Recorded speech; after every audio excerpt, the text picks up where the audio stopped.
নির্বাচন নিয়ে যদি অন্তর্বর্তীকালীন সরকার ষড়যন্ত্র করার চেষ্টা করে তাহলে তা শক্তভাবে প্রতিহত করবে বিএনপি।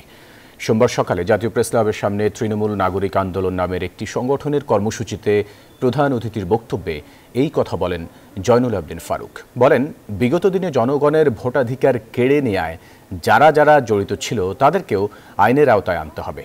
অন্তর্বর্তীকালীন সরকারকে উদ্দেশ্য করে তিনি বলেন, এই সরকারকে ক্ষমতায় বসানো হয়েছে সুন্দর একটি নির্বাচন দেওয়ার জন্য। সাবেক 2 নির্বাচন কমিশনারকে গ্রেফতার করায় আইন শৃঙ্খলা বাহিনীকে স্বাগত জানিয়েছেন বিএনপি চেয়ারপারসনের উপদেষ্টা জয়নুল আবদিন ফারুক। আমার নেতা তারেক রহমানের নির্দেশ মতে আসুন আগামী ফেব্রুয়ারি একটি সুষ্ঠু নির্বাচনের মাধ্যমে জনগণকে বাছাই করতে দেন কারা সরকার গঠন করবে, কারা নিরপেক্ষভাবে এই দেশে ক্ষমতা বা সরকার গঠন করবে তাদের উপরে ছেড়ে দেন। জোর করে কেউ আর ক্ষমতা দখল করতে পারবেন না। বান্ডেল থাকলে প্রতি সেনমানিতে টাকা বাঁচবে। বিকাশ সেনমানি বান্ডেল কিনে জিতুন প্রতি লেনদেনে।